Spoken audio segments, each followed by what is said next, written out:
जैसे सरकार कोरोना काल में बताई थी कि लोगों को ताकि डर ना हो, लोग इसको त्यौहार की तरह मनाएं, तो हम भी सरकार का ज़्यादा विरोध नहीं करें और सरकार को हल्के मन से अपने बात को मनवा ले। इसके लिए हम लोग थाली लिए हैं। हम लोग चाहते हैं कि सरकार रोजगार दे ताकि हमारे यहाँ इसमें अनाज लोगों को मिल सके। मोदी सरकार ने अपने ही बताई थी कि हम आपके मन के बात जो है थाली से ही सुनेंगे, और कोरोना काल में हम लोग सुनाया भी है। युवा का शक्ति बहुत होती है, लेकिन युवा ने इतना ज़्यादा नहीं भड़कता, जल्दी नहीं भड़कती है। युवा सहते सहते सहते सहते जब अति का अंत हो गया तो युवा अपना शक्ति और अपना ताकत जो बिखेरना है चालू किया। नमस्कार, बुलेट न्यूज़ देख रहे हैं आप और मैं हूं राजकुमार पाठक। देखिए 5 सितंबर है, शिक्षक दिवस है और इस दिन आज शिक्षक भी बैठे हैं और स्टूडेंट भी बैठे हैं। कहाँ पे? धरने पर। और ट्विटर पे ट्रेंड करवा रहे हैं कि काश जो मन की बात करते हैं सरकार हमारी, काश हमारी भी मन की बात सुन लीजिए।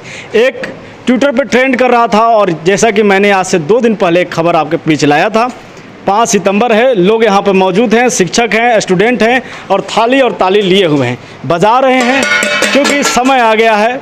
और समय आ गया है सरकार को जगाने का कि सिर्फ मन की बात आप मत कीजिए, हमारी भी सुन लीजिए। हमारे साथ में विराट क्लासेज के सर हैं अमित सर जी। पहले तो शिक्षक दिवस की बधाई। बहुत बहुत धन्यवाद राज जी, आप इस तरह का मुद्दा लेकर हमेशा आ रहे हैं, बहुत बहुत धन्यवाद आपको। अब आप ये जो उस दिन आप गए थे, आह्वान किए थे, आज आपने शुरू कर दिया। हाँ, प्रारंभ कर दिया। क्या लग रहा है सरकार जो मन की बात करती है आपकी बात सुनेगी? उम्मीद तो है कि आप जब सरकार द्वारा अत्याचार हुआ है तब तक छात्र ही आगे आए हैं, चाहे वह जेपी आंदोलन हो या कहीं भी हो। अगर आप इतिहास उठाकर देख लीजिए, किसी भी देश में अगर युवा पर अत्याचार हुआ है तो युवा आगे आया और सत्ता पलटा भी है। तो हम चाहते हैं कि अभी सरकार अपना अच्छा से काम करे, लेकिन बच्चों को रोजगार उपलब्ध कराए ताकि बच्चों के घर का जीवन मतलब हो सके, उसका पालन हो सके। तो हम चाह रहे हैं, सरकार से हमारा मांग है और हमारे देश के जितना भी 35 करोड़ युवा है, सारे लोगों का मांग है कि सरकार ज़्यादा से ज़्यादा बहाली निकाले और लोगों को रोजगार दे। और जो बहाली सरकार निकाली है उसे सही समय पर ले।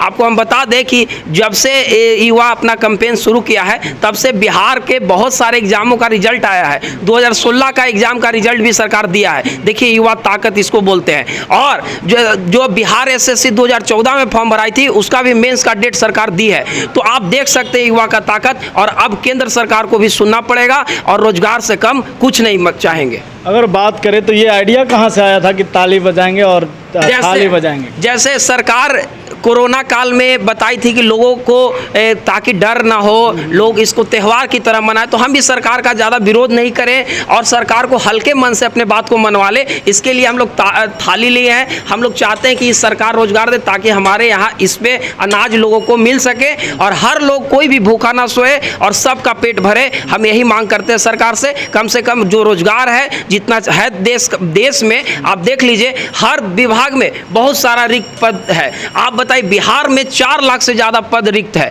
आप बताइए सरकार क्यों नहीं बहाली ले रही है? और जो बहाली ली भी है उसको क्यों नहीं ज्वाइन करा रही है? 13,400 की बहाली था 2014 का में जो सरकार निकाली थी और उसका अभी तक फाइनल मेंस नहीं हुआ है। सरकार 31 अक्टूबर का डेट अगला महीना निकाली है कि हम ले लेंगे एग्जाम। आप बताइए, सरकार इतना दिन बच्चों को बैठाती, इसका मतलब है कि हम लोग सरकार छात्रों को अनदेखी कर रही है। तो ये थाली और ताली बजाने का मेरा मेन मकसद है कि बच्चों की आवाज सरकार तक पहुंचे और सरकार भी जाने कि क्या युवा ताकत होता है। बहुत दिन हो गया, बहुत सरकार उलझा लिया लोगों को और हम लोग भी उलझ के रह गए। देखिए, हम ठीक है, सरकार जो वादा किया पूरा कर रहा है, लेकिन रोजगार का वादा सबसे पहले जरूरी है जिससे पेट लोगों का भरे, कोई भी देश में भूखा ना सोए। क्योंकि आप बताइए, अगर पेट नहीं भरेगा तो कोई काम नहीं हो सकता है। आपका पेट भरा है तो आप हमारे यहाँ आकर इंटरव्यू ले रहे हैं, हमको पेट भरा हुआ है तब हम दे रहे हैं। लेकिन अभी के समय में बहुत सारे ऐसे लोग हैं जिनको लेबर का काम भी नहीं मिल रहा है, बेचारे मजदूरी का काम भी नहीं मिल रहा है।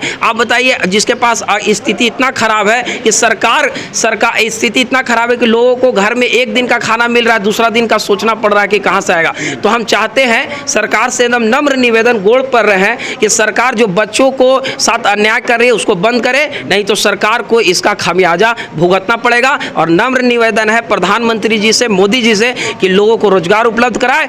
धन्यवाद। नम्र निवेदन है मोदी जी से कि रोज़गार दें, क्योंकि रोज़गार अगर नहीं देंगे तो जो युवा हैं वो कहीं ना कहीं नाखुश तो आपसे हैं ही।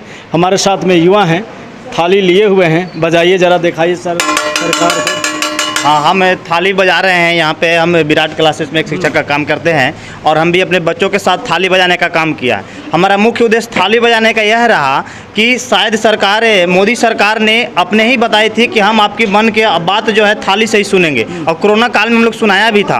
और सम्मानपूर्वक, इज्जतपूर्वक हम लोग उन्हें कहने पर अनुसार हम लोग थाली बजाकर उनका सम्मान दिया, इज्जत दिया, जो उन्होंने कहा हमने बात ही सुना। लेकिन जब जब जो है से अति का अंत हुआ है, युवा का शक्ति बहुत होती है, लेकिन युवा ने इतना ज़्यादा नहीं भड़कता, जल्दी नहीं भड़कती है। युवा सहते जब अति का अंत हो गया तो युवा अपना शक्ति और अपना ताकत जो बिखेरना है चालू किया है। और हमें पूरा विश्वास है कि युवा का शक्ति जो है से एक दिन कामयाब होगा, और कामयाब हो भी रहा है। हम बिहार राज्य से बिलोंग करते हैं, तो बिहार में बहुत सारा ऐसा एग्जाम है जो देखने को मिल रहा है, जो पड़ी हुई थी, जिसका एडमिट कार्ड निकलने लगा है, ज्वाइनिंग लेटर आने लगा है, धीरे धीरे हो रहा है। तो हम केंद्र सरकार से ही गुजारिश करना चाह रहे हैं कि जिस प्रकार से हमारी राज्य सरकार सुन रही है, उसी तरह से रेलवे के खास करके छात्र ने काफ़ी, उसका स्थिति दयनीय है। जो मिडिल क्लास के लोग ज़्यादा होते हैं इसमें रेलवे में पड़े रहते हैं और 4 साल वेट कर रहे हैं। इससे बदतर स्थिति कभी नहीं आ सकती है। और युवा अब जाग गए हैं। आपको भी हम मोदी जी यही कह रहे हैं कि आप यदि जाग जाएं तो काफ़ी अच्छा रहेगा, ना तो इसका फिर तो खमियाबा इसका गलत भुगतना पड़ेगा। युवा शक्ति फिर आपको पता चलेगा क्या होता है। अभी आप लोग निवेदन पूर्वक कह रहे हैं, हाथ जोड़कर कह रहे हैं कि अभी से आप जाग जाइए और हम लोग को रोजगार मुहैया कराइए। हम लोग बेरोजगार हैं, थाली लिए हुए हैं, अभी हम लोग थाली बजा रहे हैं। नौबत ऐसा मत कीजिए कि हम लोग थाली लेकर के भीख मांगना पड़े, क्योंकि हम लोग अत्याचार सहते हम लोग का बर्दाश्त से बाहर हो रहा है। यही हम कहना। अगर बात करें तो ये शिक्षक हैं और शिक्षक समाज को गढ़ता है। ये बड़ा ही अचरज का बात है कि आज शिक्षक दिवस है और शिक्षक आज युवाओं के साथ हैं, अपने स्टूडेंट के साथ हैं, ताकि उन्हें जो न्याय मिलना चाहिए वो मिल जाए। हमारे साथ में है, क्या नाम हुआ आपका? रंजीत कुमार मौर्य मेरा नाम हुआ। मैं आरके स्टडी सेंटर का डायरेक्टर हूँ। अच्छा। और हमारे एक और भी कोचिंग संस्थान, स्कूल टीचर भी हम हैं, जो होराइजन कंप्यूटर क्लासेस के नाम से जाना जाता है। आज का जो रखा गया था, का जो मुद्दा है सर, उसके बारे में हम बताना चाहेंगे। सबसे पहले तो आपको हम हाथ जोड़ करके धन्यवाद देना चाहेंगे कि आप लोगों को आपके माध्यम से, बुलेट न्यूज़, टीवी न्यूज़ के माध्यम से लोगों को ये संदेश पहुंचा रहे हैं कि लोगों को जागरूक करने का प्रयास कर रहे हैं। इसके लिए मैं फिर से एक बार तहे दिल से आपको धन्यवाद करता हूं। और उन सारे बच्चे को भी धन्यवाद देना चाहेंगे कि जो एक ही आवाज़ में अपनी सारी 5 उंगलियों, बिखरी हुई उंगलियों को एक साथ कर करके लोगों के बीच में सामने आ रहे हैं। तो ये कैंपेन जो चल रहा है रेगुलर चलते रहना चाहिए। दूसरी बात, हम रोज़गार की बात करें तो जैसे कि हमारे माननीय प्रधानमंत्री जी कहते हैं कि सारे रोज़गार आपके पास हैं, आत्मनिर्भर भारत बनेगा। तो सर, हम आपको कहना चाहेंगे कि आत्मनिर्भर भारत बनाने के लिए सबसे पहले युवा को आत्मनिर्भर बनाना पड़ेगा। और उसका जो रीज़न है, उसका जो मेन जो टारगेट होता है वो होता है रोज़गार। जो बच्चे, सारे बच्चे ऐसे नहीं है जो सेल्फ डिपेंडेंट हो सकते हैं, तो वो बहुत सारे गरीब बच्चे हैं जिस लॉकडाउन के कारण से पढ़ नहीं पा रहे, एजुकेशन ले नहीं पा रहे, तो वो सारे बेरोज़गार रह जाएंगे। तो हमारे भारत जो है वो आत्म भारत बनने से वो थोड़ा सा पीछे रह जाएगा। दूसरी बात ये कहते हैं कि सारे बच्चे जितने भी डिग्री होल्डर्स हैं वे रोड पे पकौड़ा भी बेचना एक रोज़गार है सर। तो अगर हम ये कहते हैं कि जितने भी युवा हैं सर, सारे अगर बच्चे पकौड़ा ही बेचेंगे तो भाई उसको खरीदेगा कौन? अगर उसको कोई खरीद के खाएगा ही नहीं तो आत्मनिर्भर भारत बनेगा कैसे? तो सबसे पहली बात जो है कि रोज़गार को ज़्यादा से ज़्यादा करना है। जैसा कि आप 1919 से लेकर के अभी 2019 तक के बीच में देखते हैं कि जो हमारे जो वैकेंसीज़ का जो रेशियो है बहुत सारा कमते जा रहा है सर। उसका अगर हम डाटा हैंडिंग देखते हैं तो आंकड़े के हिसाब से हमने कुछ लोगों को यूट्यूब के माध्यम से शेयर भी किया था, और आपके माध्यम से शेयर हम बच्चों को बताना चाहेंगे कि जो भी बच्चे आज इस कैंपेन में साथ नहीं दे रहे हैं, वो आपके माध्यम से अगर सुन रहे हैं तो वो ज़रूर जुड़े और भारत देश को आत्मनिर्भर बनाएं। और आत्मनिर्भर बनाने के लिए रोज़गार चाहिए। हम अपने माननीय मुख्यमंत्री नीतीश कुमार जी से भी ये कहना चाहेंगे कि जो बार बार जो चुनावी मुद्दा जब आता है तो वैकेंसीज़ को ला करके छोड़ देते हैं, बच्चे फॉर्म फिलअप करते हैं, पैसा भी ले लेते हैं, तो आत्म भारत कैसे बनेगा? एग्जामिनेशन जैसे कि अभी पिछले बार के देखिए सर, दरोगा का जो वैकेंसी था उसमें पीटी तो हुआ लेकिन उसका मेंस हुआ ही नहीं, तो रोजगार कैसे मिलेगा सर? फिर से वैकेंसीज वगैरह आ गए, जो भी पीछे का जो वैकेंसीज है वो क्लियर नहीं हो रहे। आप लोग तो पढ़ाते हैं स्टूडेंट को, उनको तो बड़ी आस होगा कि नौकरी मिल जाए, तो अब स्थिति क्या है? स्टूडेंट आते हैं, क्या कुछ कहते हैं? स्टूडेंट आते हैं तो बोलते हैं कि सर हम लोग अब पढ़े तो किस लिए पढ़े, जब हम लोग को रोज़गार ही नहीं मिलता है तो पढ़कर क्या करेंगे सर। हम बोले कि हारना नहीं है, लड़ते रहना है, अपने रोज़गार के लिए और अपने मान सम्मान के लिए लड़िए कि हमें भी रोज़गार चाहिए। जो भारत सरकार अगर वो हमसे ये कहती है कि आप हैं तो हम हैं, तो हम ये कहेंगे कि रोज़गार होगा तो हम होंगे। बहुत सारे बच्चे जैसे देख रहे हैं कि सुसाइड करने की मौका पे आ चुके हैं कि बहुत सारे बच्चे कहते हैं सर अब हम लोग क्या कर सकते हैं सर, हम लोग के पास कुछ उपाय ही नहीं है सर। पेरेंट्स प्रेशर पे प्रेशर देते हैं कि रोज़गार करो, नौकरी करो, नौकरी करो। जब तक कि सर वैकेंसीज ही नहीं आएंगे तो वैकेंसीज ही नहीं आएगा तो जॉब कहाँ से मिलेगा। दूसरी बात कि जो आरआरबी का जो 2 करोड़ 2.5 करोड़ जो बच्चा जिन्होंने फॉर्म भरा है, ये कह दिए कि 500 रुपया आप दीजिए, 500 रुपया देने के बाद आपको 400 रुपया रिफ़ंड कर दिया जाएगा। तो अगर ये चीज़ें करती हैं तो 400 रुपया रिफ़ंड करने की बात है तो आप उतने बड़े बड़े कंपनी क्यों नहीं खोल लेते, उससे फिर आपको सेल्फ डिपेंडेंट बना सकते हैं। अभी देखिए सर, रोज़गार की बात करें, अगर सेल्फ डिपेंडेंट भारत होगा तो एवरी पर्सन्स का जो जीडीपी होगा वो ग्रो करेगा, और अगर एवरी पर्सन का जीडीपी ग्रो करेगा तो हमारे इंडिया लेवल का जो जीडीपी जो अभी -23 गया है वो भी ग्रो कर जाएगा। तो सबसे पहले सर मेरा टारगेट होगा यही, लोगों को हम बताना चाहेंगे कि सबसे पहला काम रोज़गार। तो रोज़गार कहाँ से आएगा, तो रोज़गार जितने भी सेक्टर्स हैं, जितने भी इंडियन गवर्नमेंट्स जो जॉब देती हैं उन सभी जॉब को सक्रिय होना पड़ेगा। उन सभी में गवर्नमेंट ये कहती है कि हमारे पास एग्जामिनेशन लेने के लिए एजेंसीज वगैरह नहीं है, तो गवर्नमेंट अपने से खुद नहीं क्यों नहीं एक एजेंसी को क्रिएट करती है, जिससे अभी जो है ना कि लोगों के प्रति क्या है, हमारे न्यूज़ चैनल बहुत बहुत धन्यवाद। फिर से हम आपको कहेंगे सर कि आप इस मुद्दे को लेकर के हम सभी टीचर्स और स्टूडेंट के बीच में पहुँचे हैं। नहीं तो बहुत सारे न्यूज़ चैनल वाले तो रिया किसके साथ है, सुशांत सिंह का मर्डर कैसे हुआ, तो उन चीज़ों को रखते हुए भरी में युवाओं को रोज़गार को देखना है और उस रोज़गार के लिए युवा के साथ दीजिए। और उसके लिए जब रोज़गार ही हो जाएगा सर तो फिर बेरोज़गार ही कौन होगा।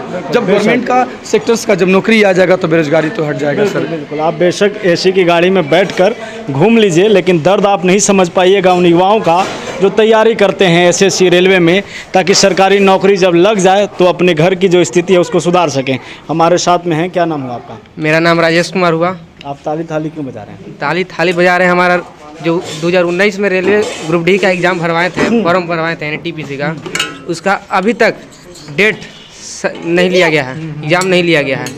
चुनाव सही समय पे हो जाता है, रिजल्ट भी 2-3 दिन के अंदर आ जाता है, लेकिन एग्ज़ाम का रिजल्ट नहीं आता है। जबकि CBT कंप्यूटर के अनुसार होता है एग्ज़ाम, फिर भी इतना लेट क्यों? सरकार से ही मांग है। आपको लग रहा है कि ताली थाली बजा रहे हैं तो सरकार के पास पहुंचेगा? एकदम बिल्कुल पहुंचेगा, क्योंकि युवाओं का शक्ति है। युवाओं का शक्ति नज़र आ गया 1 से 2 दिन में। बिहार में जितना भी 2014 का जो मेंस था बिहार SSC का, उसका एग्ज़ाम का डेट जारी कर दिया गया है। जारी कर दिया जी। अब लग रहा है कि अब जो आपकी मांग है वो पूरा करेगी सरकार? मांग नहीं करेगी तो इससे और बड़ी आंदोलन हो सकती है। उनको तो मांग करना ही है, क्योंकि यही हाथ से उनको उस प्रधानमंत्री के पद पे बैठा है, तो यहाँ से उठा गिरा भी सकते हैं। अच्छा, बात करें अगर, सवाल यही होगा कि आप लोग एसएससी रेलवे की तैयारी कर रहे हैं, सरकार को समझ नहीं आ रहा है, समझ रहे हैं? सरकार सोच रहा है कि यह तैयारी करता है, लोग पैसा ले लेते हैं, है ना? थोड़ा सरकार को बताइए कि कितनी मजबूरी के साथ आप तैयारी करते हैं, कितना आस होता है आपके परिवार को, थोड़ा समझाइए सर। हमारे परिवार को बहुत आस होती है। हम लोग कोई बड़े घर से साधारण से नहीं होते हैं, हम लोग साधारण घर से होते हैं। अगर हम लोग सही समय पर अगर नौकरी नहीं प्राप्त करते हैं तो घर वालों को क्या कुछ आस है? जब तैयारी आप कर रहे थे एसएससी रेलवे का तो होगा कि नौकरी लग जाएगा, अब तो है नहीं, तो घर वाले क्या कुछ कह रहे हैं? घर वाले तो बहुत प्रेशर दे रहे हैं। अभी ये खुद कह रहे हैं कि थाली बजाओ से मोदी जी दे देंगे, मोदी जी रोजगार दे देंगे। बोले नहीं कि फिर कैसे मिलेगा? तो फिर तो वही तो बात बोल रहे हैं कि मोदी जी का आखिर कैसे बात उनका सुना जाए। ट्विटर पे ट्वीट कर रहे हैं तो ट्विटर इंस्टॉल हो जा रहा है, अच्छा, कमेंट बंद कर दिया जा रहा है फेसबुक पर, यूट्यूब पर, लेकिन फिर भी लेकिन का प्रयास किया जा रहा है। लॉकडाउन कोरोना महामारी की वजह से हम लोग सड़क पर नहीं उतर पा रहे हैं, लेकिन आज अगर नहीं सुनते हैं तो इससे बड़ी आंदोलन की संभावना हो सकती है। बिल्कुल, तो अगर आप इन लोगों की नहीं सुनेंगे तो बेशक एक बड़ा आंदोलन ले सकता है। यहाँ पर अमित सर हैं, हमेशा आप शिक्षक दिवस है और आज वाकई में छात्रों के साथ हम खड़े हैं, ये बहुत बड़ी बात है, क्योंकि बहुत कम ऐसा मौका आता है जब छात्रों के साथ शिक्षक खड़े हो जाएं, और शिक्षक दिवस है आज, तो ये बहुत बड़ा बात है। और साथ ही अगर बात है तो ये मुझे एक बार और बता दीजिए, क्योंकि हम स्टूडेंट से तो बात कर ही लिए, आपके पास तो हज़ारों की संख्या में स्टूडेंट हैं, जो बच्चे पढ़ने आते हैं उनके माता पिता जो हैं बहुत उम्मीद लगाए रहते हैं उनके साथ। बिल्कुल। क्या कुछ आता है पेरेंट्स की तरफ से, आपके पास क्या कुछ आता है? जब हमारे पास बहुत सारे बच्चे का कभी कभी पिताजी आते हैं, ज़्यादातर बहुत के तो माँ भी आ जाती है, तो हम देखते हैं कि ओरा से पैदल चल के एक औरत अपनी बेटी को लेके आई हमारे पास पढ़ने के लिए, तो हम पूछे कि आप पैदल आ गए का वो रास्ते, तो बोली कि हाँ कोई नहीं है हमारे यहाँ कमाने वाला, हम सोच रहे हैं कि बेटी पढ़ ले नौकरी हो जाए तो हम मतलब इस पे डिपेंडेंट रहेंगे। हम कहें कि आप पैदल आ गए, तो हम बोले कि आप गाड़ी बस उस नहीं लिए, तो बोले कि हमको बस पैसे नहीं है। बताइए, वो हमको कही जब, तो हम उसको तुरंत बोले कि आप मेरे तरफ से पैसा रखिए और अप डाउन कीजिए, और बेटी को हम जे साल आप कहिएगा पढ़े और हम इसको मेहनत करवाएंगे। हम उसको तैयारी भी करवा रहे हैं, तैयारी भी कर ली, लेकिन बहाली ही ढंग से नहीं, ना बहाली निकल रहा है ढंग से। आप ऐसा सब बहुत एग्जाम्पल है। एक गो लेकिन के पिताजी जो हैं वह केवल खेत पे डिपेंड है। हमारे यहाँ देखिए सौरभ जी हैं, इनके जी यहाँ भी ये हाल है, कोई नहीं है कमाने वाला, बेचारे मेहनत करके पढ़े लेकिन बहाली नहीं आया। सरकार के 2014 से 18 तक में जो मोदी जी का रहा समय, उसमें एक भी बहाली नहीं आया रेल में। आप बताइए, ये स्टूडेंट के इतना ज़बरदस्त तैयारी के बावजूद ये अभी भी नहीं है नौकरी में। तैयारी बहुत अच्छा है, तो आप बताइए बहाली भी चाहिए। अगर तैयारी मान लीजिए बच्चों का अच्छा है तो इसके लिए तो बहाली चाहिए। तो हम सरकार से गुजारिश करेंगे, चाहे राज्य सरकार हो, केंद्र सरकार हो, चाहे किसी भी राज्य का सरकार हो, कि ज़्यादा से ज़्यादा रोजगार उपलब्ध कराए, मुहैया कराए, कम से कम जिससे पेट भरे, भरण पोषण हो लोगों का। हम ये नहीं चाहते हैं कि ज़्यादा बहुत ज़्यादा लोग कमाए, ऐसा भी नहीं है। कम से कम भरण पोषण, कम से कम उसको भूखा ना रहे, कोई भूखा ना सोए, हर आदमी को पेट में भोजन हो। और हम आपको तो इतना धन्यवाद दिल से निकल रहा है, कहिए मत, क्योंकि आप पहला ऐसा मीडिया है जो इस पर बात भी कर रहे हैं। हमको अभी तक हम कोई भी मीडिया चैनल, हम तो खैर आपको बताएं हम न्यूज़ देखते ही नहीं है, हम देखेंगे तो उस पर ये सब कोई मुद्दा नहीं है। एगो रजनीश कुमार को हम सैल्यूट करते हैं, जिस आदमी ने इस पर बात उठाया और इसको दिखाया अपने न्यूज़ चैनल पर भी, लेकिन इसके अलावा कोई भी मीडिया नहीं दिखाया, यानी सब टीआरपी पर मरता है। लेकिन आपको धन्यवाद कि जो आप इस तरह के मुद्दों को कवर किए। और हम सरकार से लास्ट पर निवेदन कर रहे हैं कि जो सरकार बहाली निकाले उसको कम से कम अच्छा से एग्जाम ले ले और ज़्यादा से ज़्यादा रोजगार सृजन करे। और मान लिया ठीक है, हम चाहते हैं कि 135 करोड़ का देश है, तो इसमें सबको नौकरी मिलना पॉसिबल नहीं है, लेकिन प्राइवेट सेक्टर में भी सरकार नौकरी दे सकती है। लेकिन जो कम से कम सरकारी 2% नौकरी है, पूरे देश में मात्र 2% सरकारी जॉब है, बाकी 98% प्राइवेट है। लेकिन जो 2% है उसको आप 1% मत कीजिए, वो 2% को रहने दीजिए कम से कम। और जो 2% है नौकरी सरकारी, कम से कम उसको सरकारी रहने दे। और एक बार और विरोध सरकार के हम करेंगे कि सरकार निजीकरण करना बंद करे, क्योंकि निजीकरण देश के लिए काफ़ी घातक है, खतरनाक है। क्यों खतरनाक है आप सुनिए। जैसे मान लिया जाए कि अगर सरकार निजीकरण कर देता है रेल के, तो इसमें बहुत सारे लोग जिसके बाल बच्चा पढ़ के नौकरी में जाते हैं रेल में, रेल में अभी भी बहुत सारे लोगों को बुलाया जाता है, 200 रुपया में दिन भर काम कराया जाता है, उसमें प्राइवेट लोग होते हैं। और आप बताइए 200 डेली अगर कोई व्यक्ति कमाएगा तो अपना बाल बच्चों को पढ़ा नहीं पाएगा। आप बताइए 200 कमा के आप घर चला पाइएगा? नहीं चला पाएगा। आप बताइए, वैसे में हमारे बहुत सारे स्टूडेंट रेल में हैं, तो हम लोग को बताते हैं कि सर हम लोग की सरकारी नौकरी है तो ठीक है, लेकिन बहुत लोगों को फ़ोन करके बुलाया जाता है कि आइए आज ही काम है, ट्रैक पर साफ करना है, ऐसे वैसे। तो उन लोग के पता है 200 रुपये एक दिन में मिलता है, 250 रुपये मिलता है। आप बताइए, अगर निजीकरण करेगा तो सरकार आपसे ज़बरदस्ती काम करवाएगी कम में।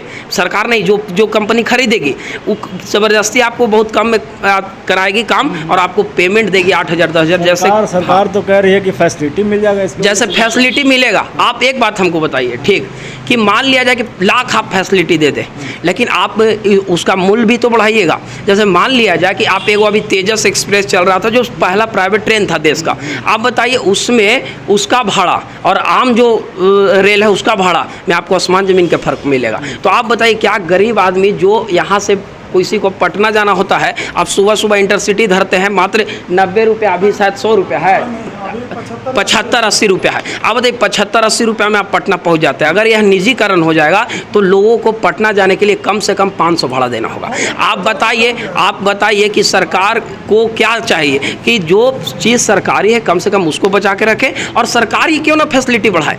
मान लिया जाए सरकार कह रहा है कि निजीकरण होगा तो फैसिलिटी बढ़ेगा, तो सरकारी फैसिलिटी बढ़ाए, निजीकरण मत करे। जैसे BSNL को सरकार डुबा दिया, और सरकार अगर चाहता BSNL को क्यों डुबाया, इसके पीछे आप जानिए, जियो को आगे लाना था सरकार को। जियो उनके दोस्त हैं, मोदी जी का पक्का करीबी आदमी है, तो वो जियो अपना भाई को, अंबानी जी को बढ़ाने के लिए BSNL को बर्बाद किए। आप बताइए BSNL को बर्बाद कर दिए। BSNL जितना सस्ता में आपको अभी भी जितना उपलब्ध करा देगा आपको कोई कंपनी नहीं कराएगा। आप बताइए BSNL अभी भी, तो आप बताइए कि आप प्राइवेट कर दीजिएगा तो जियो और BSNL वाला हॉल हो जाएगा। जियो में अभी भी रिचार्ज कराने में अगर मान लिया आप 3 महीना का रिचार्ज कराते हैं तो 500 रुपये के करीब लगेगा, 555 ऐसे कुछ लगता है। अब बताइए BSNL में आप 3 महीना का 4-5 महीना का रिचार्ज है 300 या 600-400 में, तो आप समझ सकते हैं निजीकरण का लॉस यहीं से आप समझिए। प्रतिनिधि लोग से बात किए थे आप? हम इस मुद्दे पर सुशील सिंह के पास गए थे और हम आनंद शंकर जी भी बुलाए हैं हमको, तो आनंद शंकर भैया वो बोले कि आप आइए, और आज चूँकि वो पटना गए थे, कुछ उनका भी अभी विधानसभा का चुनाव है तो उनका भी कुछ चल रहा है, तो हमको 6 तारीख को बुलाए हैं, आज 5 तारीख है। तो सांसद महोदय पास जब हम गए तो उन्होंने, वो चूँकि बहुत बिजी भी थे, बहुत भीड़ था उस समय, अभी लगा हुआ था जनता दरबार लगा हुआ था, लोगों का सुन रहे थे। वो भी हम कहेंगे कि सांसद महोदय भी हम लोग को स्पेशल रूम में बुलाकर स्पेशली भीड़ से हट के कि आइए आप लोग का क्या बात है, आइए। हम लोग गए, हम बैठे, हम बोले कि सर ऐसा ऐसा बात है कि रेल का जो एग्ज़ाम है वो जल्दी से और टाइम पर लिया जाए, तो वो बोले कि हम रेल मंत्रालय को चिट्ठी लिखेंगे और SSC को चिट्ठी लिखेंगे, आश्वासन दिए हैं। अब आगे देखते हैं क्या होगा, अगर कुछ नहीं होगा तो फिर हम लोग अब रोड पे उतरेंगे।